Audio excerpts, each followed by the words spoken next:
J'ai entendu plusieurs fois des chers amis de l'Église voilà, partager qu'ils connaissaient des personnes qui ont un cœur vraiment merveilleux, merveilleux. Des personnes d'ailleurs qui ne sont pas croyantes et qui se comporteraient même mieux que nous. Et tout à fait. Et la question après, peut-être qu'on peut se poser, c'est qu'est-ce qu'ils ont besoin de plus pour être acceptés par Dieu? Et, euh, et c'est important de préciser qu'on ne pense pas que nous, les chrétiens, nous sommes les seuls qui ont des bonnes habitudes, bonnes attitudes. D'ailleurs, et d'ailleurs, on a des progrès encore à vivre. Personnellement, je peux le parler pour moi, je suis mieux placé. J'ai des progrès encore à vivre. Et on peut rentrer dans des comparaisons entre êtres humains, comment on se comporte. On peut rentrer dans des comparaisons. C'est tout à fait possible. C'est un peu comme d'un point de vue terrestre ou d'un point de vue humain. On peut voir la différence, par exemple, entre courir sur une montée, comme à la fin les foulées de l'amitié HL, pour ceux qui connaissent, ou courir sur du plat. C'est très différent. On peut même comparer une promenade sur les bords de Man, comme ont fait les Chéloises il y a 8 jours, avec une randonnée grimpante sur le Mont Blanc. C'est très différent. C'est très différent. D'un point de vue humain, d'un point de vue terrestre, c'est très différent. Mais si on se met dans le ciel, je dirais même si on se met dans l'espace, en fait, entre toutes ces choses que je viens de dire, on voit aucune différence. Aucune différence. Donc, en fait, tout est une question de perspective. On peut regarder, on peut comparer les humains, nos différences avec nos regards humains limités. On peut chercher à avoir le regard de Dieu, le regard de Jésus. Et ce matin, justement, on va voir Jésus visité par un homme, on vient d'entendre, qui s'appelle Nicodème. En fait, Nicodème était un homme remarquable, honnête, intègre. Et pourtant, Jésus va lui dire, il vous faut renaître d'en haut. Pour Jésus, ce qu'on appelle dans nos églises la nouvelle naissance est une étape indispensable pour chacun et chacune. Quelle que soit sa croyance, quelle que soit son éducation, quelle que soit sa culture, quelle que soit sa bonne moralité. C'est ce que nous allons voir. Pour Jésus, c'est une étape indispensable. On va voir que Jésus explique donc à Nicodème que la nouvelle naissance est indispensable. Et c'est pas tout. Jésus ne va pas s'arrêter à ça. Il va même expliquer que son enseignement est indispensable. Et pour clôturer, Jésus va même dire à Nicodème que sa venue sur la planète Terre, il y a 2000 ans, est indispensable. Une étape indispensable. Je vous invite à la prière. Seigneur, merci pour ta parole. Seigneur, nous avons cet échange, cet entretien que tu as avec cet homme il y a plus de 2000 ans. Et nous sommes en 2026, nous sommes sûrement différents de lui sur différentes choses, mais si ressemblants sur d'autres, Seigneur. Et on prie pour ta parole de vie, ce passage que nous venons de lire, où tu as dit en vérité, tu as insisté pour montrer l'importance de ce que tu as dit. Pour Nicodème, il y a 2000 ans, pour nous aujourd'hui, et pour tous nos contemporains, Seigneur. Que ton esprit nous accompagne pour parcourir cet échange, cet entretien, que nous puissions le vivre nous-mêmes, Seigneur. Et que tu puisses parler à nos cœurs, Seigneur. Parce que c'est quelque chose d'essentiel que tu dis, sur lequel tu insistes. Ouvre nos cœurs, Seigneur. Rends-nous ouverts, Seigneur. Quelle que soit notre moralité, nos croyances, Seigneur, rends-nous ouverts ce matin. Amen. Amen. Donc Jésus explique à Nicodème que la nouvelle naissance est indispensable. Donc revenons sur le texte que vient de nous lire Patrick au verset 1, toujours au chapitre 3. Il y avait un homme qui s'appelait Nicodème, membre du parti des pharisiens, c'était un chef des Juifs. Donc Nicodème faisait partie des pharisiens. Vous savez sûrement, pour la plupart d'entre nous, les pharisiens étaient des personnes très attachées à la mise en pratique de la loi de Moïse, de la loi de Dieu transmise par Moïse, leur ancêtre. Donc Nicodème avait une bonne moralité. Et nous, on est en 2026, c'est pas évident de nous rendre compte, mais en fait, Nicodème faisait partie de l'élite. On aurait dit, si on transposait à aujourd'hui, c'était quelqu'un qui avait réussi dans la vie, comme on dit. Une situation qui fait rêver, une situation dont on rêverait pour nos enfants. Voilà dans quelle position sociale était Nicodème. Mais malgré tout, il vient voir Jésus, parce qu'il a des questions, il est interpellé, il est un peu perdu. Malgré qu'il ait réussi dans la vie, il a tout ce qu'il faut, il est perdu. Et il vient interroger Jésus. Ça me rappelle cette amie qui m'a envoyé un SMS il y a quelques semaines. Et elle était perdue aussi, elle posait des questions. Elle me posait des questions. Pourtant, elle et son mari ont tout ce qu'il faut, une grande maison, avec une grande baie vitrée, un super jardin, une piscine jacuzzi dans le jardin, plusieurs voitures dont une électrique. Tout ce qu'il faut, mais elle était perdue. Perdue. Comme Nicodème. Au verset 2, il vient trouver Jésus de nuit et le salua en ces termes. « Maître, nous savons que c'est Dieu qui t'a envoyé pour nous enseigner, car personne ne saurait accomplir les signes miraculeux que tu fais si Dieu n'était pas avec lui. » Nicodème a entendu parler de Jésus. Rappelez-vous ce qu'on a vu au chapitre 2, quand Jésus a changé l'eau en vin. On a vu ça avec Loïc il y a 2 semaines. On a vu la semaine dernière aussi quand Jésus a chassé les marchands du temple. Jésus a fait des choses extraordinaires. C'était déjà un enseignement populaire, controversé. Et Nicodème a entendu parler de cela. Mais vous avez peut-être noté que Nicodème vient de nuit quand même. Il vient voir Jésus de nuit. Parce que même s'il est dans la crème de la crème, il est quand même attaché à son image. C'est un travers malheureusement que nous avons beaucoup trop, nous tous, d'être trop attachés à notre image auprès des autres. Nicodème. Mais Nicodème avait tout bon. Il menait une bonne vie, il avait des bonnes connaissances bibliques. Tout était bon. Mais quelle est la première phrase que Jésus lui dit, verset 3 ? « Vraiment, je te l'assure, à moins de renaître d'en haut, personne ne peut voir le royaume de Dieu. » Nous, on aurait dit que Nicodème, il cochait toutes les cases. C'était quelqu'un qui avait réussi dans la vie, bon, ça, pourquoi pas, mais en plus, il avait une bonne moralité, il se comportait bien. Et la première chose que Jésus lui parle, que Jésus lui évoque à lui, c'est la nouvelle naissance. La nouvelle naissance. Et c'est vrai, parce que moi, je me rappelle aussi personnellement, j'étais né dans une famille chrétienne, comme on dit, j'allais à l'église. Mais voilà, un jour, j'ai dû entendre ce message. Il fallait que je naisse de nouveau. Et c'est une vérité pour chacun, quelle que soit notre éducation, que notre maman, notre papa étaient croyants, c'est un choix personnel à faire pour Nicodème, pour chacun d'entre nous. Nos belles actions ne servent à rien, ne servent en rien pour intégrer la famille de Dieu. Pourquoi ? On va y répondre. Mais déjà, la nouvelle naissance, le premier thème que Jésus met devant Nicodème. Au verset 4, Nicodème s'exclama « Comment un homme peut-il naître une fois vieux ? Il ne peut tout de même pas retourner dans le ventre de sa mère pour renaître. » Nicodème n'a rien compris. Il est intelligent, il a tous les diplômes, il enseigne. Il n'a rien compris. Il n'a rien compris. Mais on ne veut pas lui en vouloir parce que c'est vrai que c'est une notion nouvelle. Peut-être nous, chrétiens, on a déjà entendu, mais si on parlait de la nouvelle naissance à nos contemporains, ils nous regarderaient bizarrement. C'est une notion quand même assez ambiguë. Et au verset 5, Jésus essaie de reprendre. Et il dit encore cette expression, dans ma version, c'est vraiment, des fois en vérité, c'est-à-dire que Jésus est en train de dire quelque chose de très important, de capital, qu'il a envie de mettre en gras si c'était par écrit. Vraiment, je te l'assure, reprit Jésus, à moins de naître d'eau, c'est-à-dire d'esprit, personne ne peut entrer dans le royaume de Dieu. Ce qui naît d'une naissance naturelle, c'est la vie humaine naturelle. Ce qui naît de l'esprit est animé par l'esprit.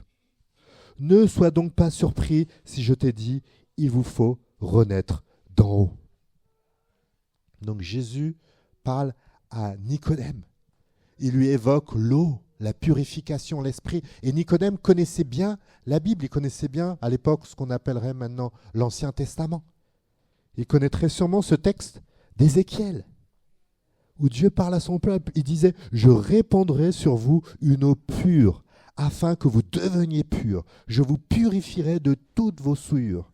Je vous donnerai un cœur nouveau, et je mettrai en vous un esprit nouveau. J'enlèverai de votre être votre cœur de pierre, et je vous donnerai un cœur de chair. Je mettrai en vous mon propre esprit, et je ferai de vous des gens qui vivent selon mes lois, et qui obéissent à mes commandements pour les appliquer. » Une description déjà de la nouvelle naissance. Jésus en parle à Nicodème pour la première fois, mais c'était dans le projet de Dieu, déjà depuis l'Ancien Testament. C'est une opération cardiaque, spirituelle, où Dieu donne un nouveau cœur, son esprit. Mais avant, il purifie. L'eau est l'image de la purification. Un peu comme quand notre voiture est sale. On la met à laver. C'est puissant. Et elle ressort comme neuve. L'œuvre de Dieu qui change, qui efface un peu toutes nos impuretés, le péché qui fait partie de notre nature dès notre première naissance, pour pouvoir y installer son esprit. Son esprit. C'est une intervention surnaturelle de Dieu qui est indispensable selon Jésus. Et Jésus continue en disant « Le vent souffle où il veut. Tu en entends le bruit, mais tu ne sais ni d'où il vient, ni où il va. Il en est ainsi pour quiconque est né de l'Esprit. » Et Jésus aime bien les images, il compare au vent l'œuvre de l'Esprit, parce que quand on vit la nouvelle naissance, c'est peut-être, certains l'ont vécu, c'était peut-être un moment spectaculaire, d'autres c'était peut-être plus sobre. Peut-être d'autres ne pourront même pas savoir quel jour précisément, mais elle a eu lieu si on est enfant de Dieu. Et on ne voit pas, c'est comme le vent, c'est l'image que Jésus, le vent, on ne le voit pas. Ce qu'on voit, c'est l'effet du vent. On voit les feuilles qui volent. On voit l'effet du vent. Et c'est comme ça qu'on sait que le vent, ou on le ressent sur son visage. Mais avant de ressentir son effet ou de les voir, on ne sait pas que le vent est là. Mais l'Esprit de Dieu, c'est comme ça, la nouvelle naissance. Il y a quelque chose qui se fait. Et peut-être qu'on n'a pas d'expérience physique sur le moment. Ou peut-être si, vous en avez eu. Moi, j'avais écrit dans un journal la date, donc je me rappelle, le 10 octobre 92, je me rappellerai. Mais c'est rien passé d'extraordinaire de plus ce jour-là. J'ai continué ma vie d'ado comme si de rien n'était. Et pourtant, l'Esprit a commencé à agir. Je me rappelais, tout de suite après, je ne comprenais pas quand j'allais au lycée. Je faisais un petit mensonge, comme on disait. Et tout de suite, je pouvais sentir comme palpable une petite pointe dans mon cœur que je n'avais jamais ressenti avant, comme l'Esprit qui était déjà là et qui commençait son œuvre. L'œuvre de Dieu. La nouvelle naissance est indispensable. Au verset 9, Nicodème réagit à tout ce que Jésus a dit. Il dit, mais comment cela peut-il se réaliser ? Comment cela peut-il se réaliser ? Il ne comprend toujours pas, Nicodème. Jésus lui répond, toi qui enseignes le peuple d'Israël, tu ignores tout cela. Verset 11, vraiment je te l'assure, nous parlons de ce que nous connaissons réellement et nous témoignons de ce que nous avons vu. Et pourtant, vous ne prenez pas notre témoignage au sérieux. Jésus parle de ce qu'il a fait, de cet enseignement. Et même avant même sa venue, on a vu le texte d'Ézéchiel, la nouvelle naissance, c'est un enseignement ancien. C'est au cœur même de l'enseignement de Dieu, le renouveau, le nouveau départ. Jésus cristallise tout ça par sa venue, par son message, par ses miracles. Mais en fait, c'est déjà dans le projet de Dieu initial. Dès la première page de la Bible, on voit cela. Dès les premiers versets même de la Bible. Regardez, rappelons-nous comment commence la Bible. Au commencement, Dieu créa le ciel et la terre. Or, la terre était chaotique et vide. Les ténèbres couvraient l'abîme et l'Esprit de Dieu planait au-dessus des eaux. Et Dieu dit alors que la lumière soit, et la lumière fut. Cet acte de création marque le premier renouveau, le premier nouveau commencement, si j'ose dire, où Dieu inaugure son œuvre sur la terre, son œuvre qui va être continue, qui va être marquée par ce renouveau sans cesse, renouveau perpétuel. Et ce qui est intéressant, ce qui est vraiment encourageant peut-être pour nous, c'est qu'on voit que Dieu, à partir du chaos, à partir du vide, peut construire un avenir lumineux. Et ça, c'est peut-être un encouragement personnel pour toi, pour moi, ce matin. À partir du chaos et du vide, Dieu peut apporter un avenir lumineux. Un encouragement personnel. On ne va pas faire tous les livres de la Bible, mais on peut voir même dans le deuxième livre, l'Exode, où il y a la libération de l'esclavage en Égypte pour le peuple. Et même là, Dieu veut marquer le coup, Dieu marque le coup, les nouvelles étapes pour son peuple. Il leur dit même, ce mois-ci sera pour vous le premier mois, il sera le premier mois de votre année. Comme si cette libération de l'esclavage marque un nouveau départ pour son peuple. Et Dieu veut qu'on célèbre, on marque ce nouveau départ qui représente la puissance de Dieu qui est capable de nous libérer. Et là aussi, c'est un message pour nous encourageant. Peut-être qu'il y a des habitudes, on n'arrive pas à s'en dépêtrer. On voudrait tellement, c'est très dur. Et le message de la Bible, l'enseignement de Jésus, le message de la nouvelle naissance, c'est aussi des libérations à venir, des libérations à venir aujourd'hui. Humainement, c'est impossible d'arrêter cela. Mais avec Dieu, c'est possible. Au verset 12, Jésus continue à Nicodème et lui dit « Si vous ne croyez pas quand je vous parle des réalités terrestres, comment pourrez-vous croire quand je vous parle des réalités célestes ?» C'est-à-dire que Jésus, dans son enseignement, il aime bien parler des choses que pouvaient comprendre ses interlocuteurs, peut-être qui peuvent nous sembler loin. La semaine dernière, il a parlé du temple pour parler de son corps. Aujourd'hui, il parle de l'eau comme une image. Il parle de naissance. Ça, c'est aussi parlant pour nous en 2026 que pour eux il y a 2000 ans. Jésus aime bien parler, utilise des symboles, des images, la naissance, le temple, l'eau, pour donner des vérités, pour que nous comprenions des vérités de son enseignement. Mais le but, ce n'est pas juste de comprendre là, c'est de comprendre aussi là. C'est une double compréhension. Comprendre ce que l'enseignement de Jésus, le renouveau pour le vivre, les pieds sur terre, mais une nouvelle naissance qui entraîne dans une nouvelle dimension céleste. Il y a une dizaine de jours, j'étais à la pastorale des unions de notre église et elle se réalise chaque année. On retrouve tous les pasteurs. Et il y a quelques années, il y avait un des pasteurs qui était orateur et qui racontait sur l'estrade.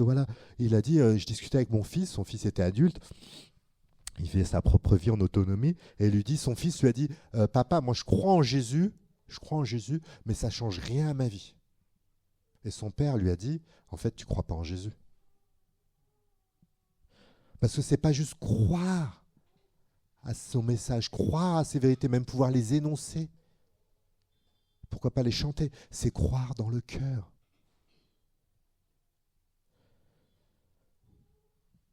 Les pieds sur terre, mais le cœur renouvelé par cette nouvelle naissance que Jésus a permis. Et il le dit au verset 13, « Personne n'est monté au ciel, sauf celui qui est descendu, le Fils de l'homme. » Jésus est venu pour cela. Pour que tout soit possible, il fallait que Jésus vienne. Il est descendu du ciel. C'est l'idée de notre dernière partie. Au verset 14, Jésus tout d'un coup parle de ce qui s'est passé 1500 ans avant pour Nicodème. Dans le désert, Moïse a élevé sur un poteau le serpent de bronze. De la même manière, le Fils de l'homme doit lui aussi être élevé. Et Jésus utilise un événement qui s'est passé 1500 ans avant son entretien avec Nicodème pour montrer le sens de cet événement pour eux et pour nous aujourd'hui.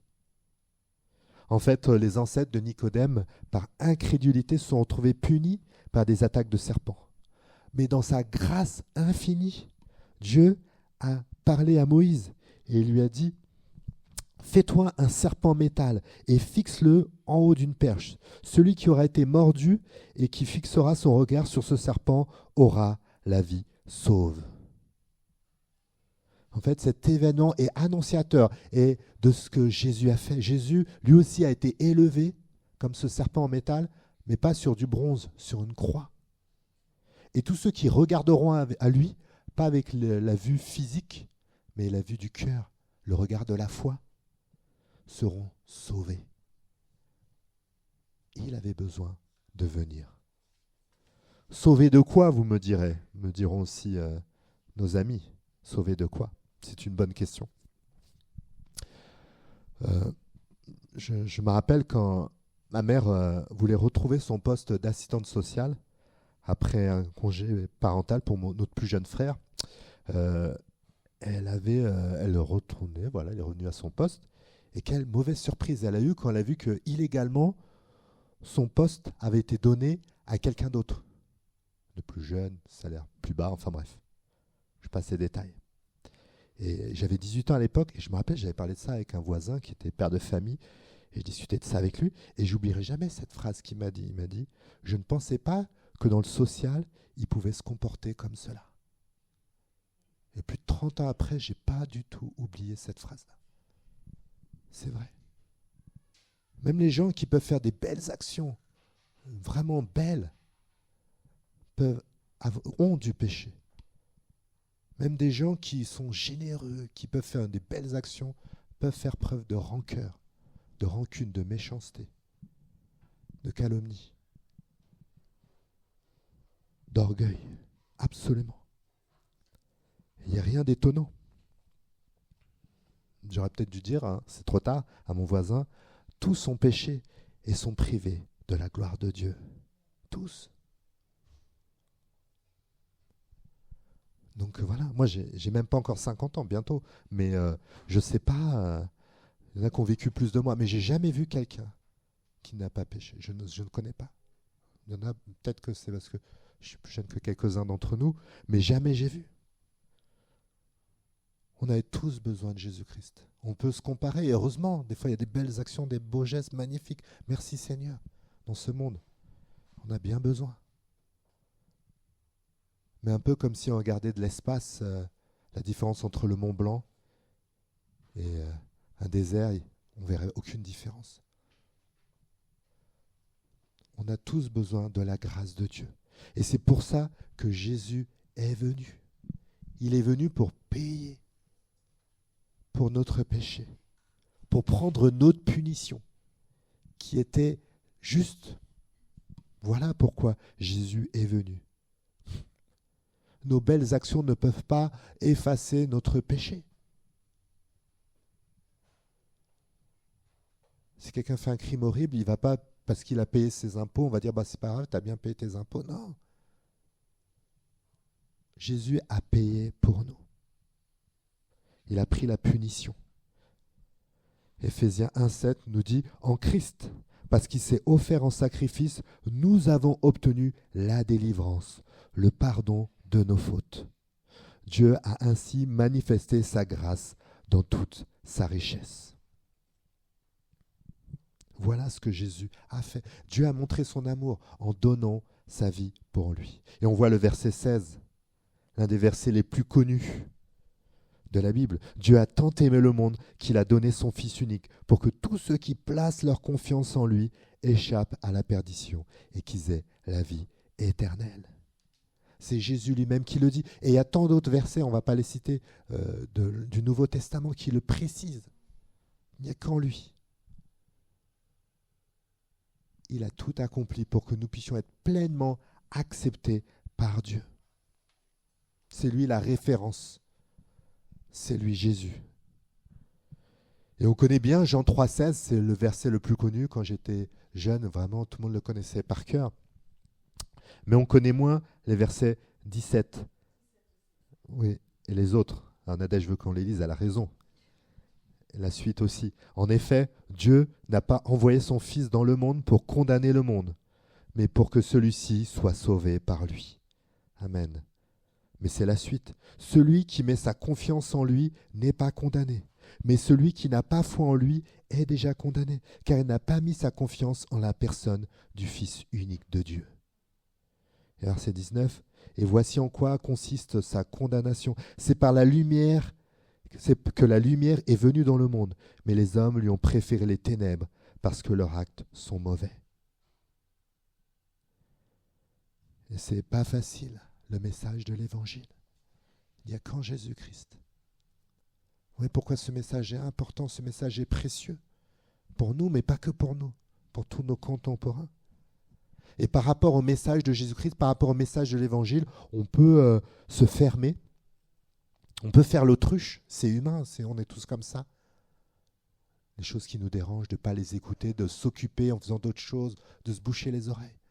Mais c'est une voie sans issue, Jésus lui-même le dit. Il est l'amour avec un grand A, l'amour incarné, c'est Jésus lui-même qui le dit. Il n'y a rien de plus beau que saisir cette main qui est tendue et vivre cette nouvelle naissance. Et cette nouvelle naissance, c'est un changement de statut aux yeux de Dieu, plein de grâce, immérité. Mais c'est le début d'une nouvelle aventure. 2 Corinthiens 5, 17. Si quelqu'un est en Christ, il est une nouvelle créature. Les choses anciennes sont passées, voici, toutes choses sont devenues nouvelles. C'est un renouveau. C'est comme quand un bébé naît, c'est le début. Et on est content, c'est heureux de faire pareil, des photos, c'est magnifique. Mais c'est que le début. Heureusement qu'il grandit. Heureusement qu'il vit d'autres choses après, le bébé. Et c'est pareil pour nous. La nouvelle naissance, pour nous, qu'avec une naissance, c'est le début. Un nouveau départ. Et on peut avoir un petit témoignage de changement. Et on peut voir, par exemple, pour Nicodème.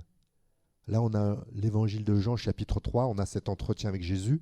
On parle de lui aussi au chapitre 7, on voit déjà une petite évolution. Mais bon, ce serait peut-être subtil, ce serait peut-être tiré par les cheveux, vous lire entre les lignes, bon, pourquoi pas. Mais on parle de lui une dernière fois dans l'évangile de Jean, au chapitre 19. On dit que Joseph d'Arimathée alla demander à Pilate la permission d'enlever le corps de Jésus. Il était aussi disciple du Seigneur, mais il s'en cachait par peur des Juifs. Pilate y consentit. Joseph alla donc prendre le corps de Jésus. Nicodème vint également. La suite nous précise que c'est, pour être sûr, c'est le même Nicodème. C'est le même Nicodème qui avait eu peur, qui était venu voir Jésus de nuit, tellement il avait peur. Maintenant, lui aussi, comme Joseph d'Arimathée, il s'affiche comme disciple de Jésus. Et il vient voir les plus grandes autorités qui ont fait crucifier Jésus. Et il n'a pas peur de se présenter et d'œuvrer. Quel changement, quoi. Si quelqu'un est en Christ, il est une nouvelle créature. Les choses anciennes sont passées. Voici, toutes choses sont devenues nouvelles.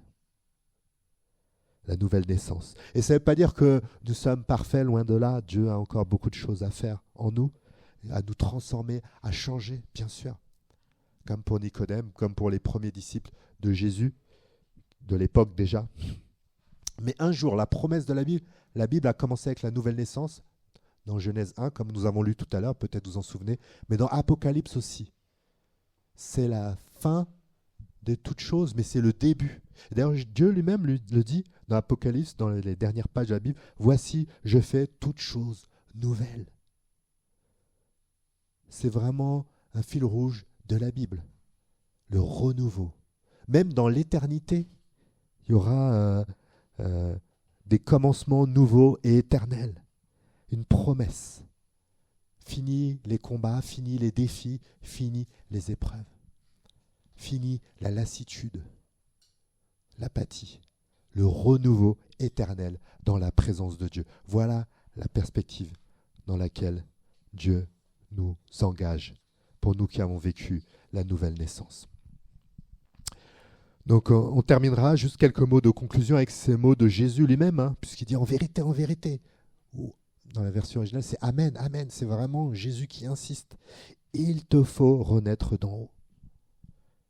Et on ne voudrait pas que peut-être l'un ou l'une d'entre nous qui n'a pas vécu ça sorte de notre salle sans réfléchir au moins cela. En toute liberté, bien sûr, sans aucune pression, mais on peut échanger cela aussi dans le respect. Mais voilà, peu importe que ma maman soit croyante, peu importe que je sois gentil, que j'aille à l'église, Jésus nous dit, il nous faut renaître de nouveau. C'est un message à entendre, un message de grâce.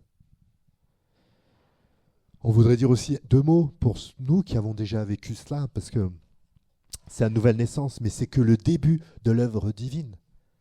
On a encore sûrement des nouveaux chemins à vivre. Et c'est Paul qui disait aux Romains, ne prenez pas comme modèle le monde actuel, mais soyez transformés par le renouvellement de votre intelligence. Les spécialistes disent même que le verbe est de manière continue. Dieu veut nous renouveler par son esprit. Et peut-être qu'en ce moment même, Dieu est en train de te faire, de t'appeler à un chemin de renouveau dans un domaine précis. Quelle grâce, quelle grâce. Qui puisse t'entraîner et t'encourager à entreprendre ce chemin de renouveau dans la dynamique de la nouvelle naissance, de la belle, glorieuse nouvelle naissance que tu as vécue jadis. Que Dieu t'accompagne. Et je voudrais terminer un dernier mot quand même, parce que si on, j'ai pas trop insisté, mais sur les versets 18 à 20, si on croit vraiment, ce qui est écrit dans les versets 18 à 20, sur pour ceux qui n'ont pas mis leur foi en Jésus-Christ, si on y croit vraiment, on doit être touché par cela.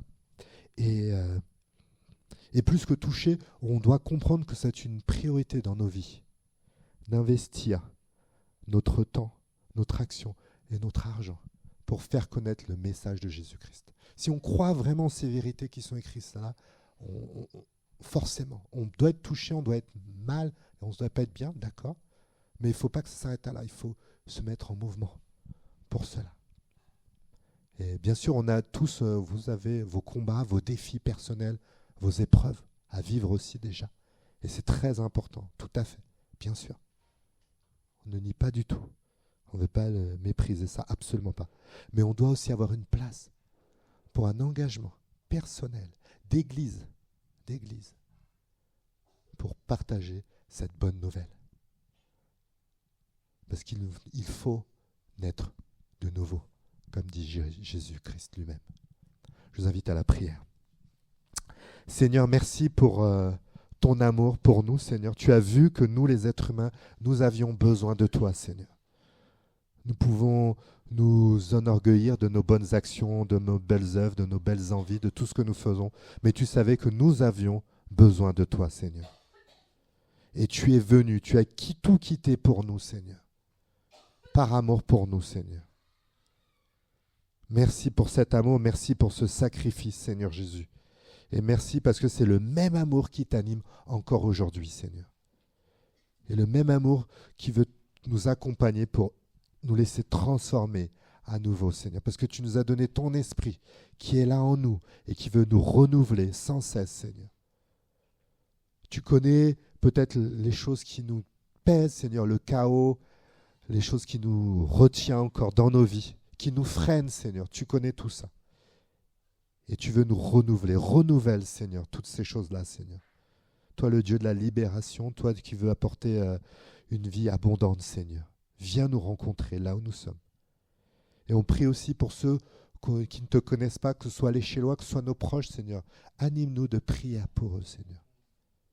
Anime-nous de prière. Et des fois, nul n'est prophète dans son pays, place sur leur chemin des personnes, Seigneur, pour leur annoncer la bonne nouvelle, Seigneur. On prie vraiment pour ça, Seigneur. Si toi, tu as pu nous toucher, nous ne sommes pas meilleurs que les autres. Tu peux toucher d'autres personnes dans notre ville, dans nos proches, Seigneur, dans nos connaissances, Seigneur. Et donne-nous la joie de voir des nouvelles naissances et de faire la fête avec toi et les anges dans le ciel. Amen.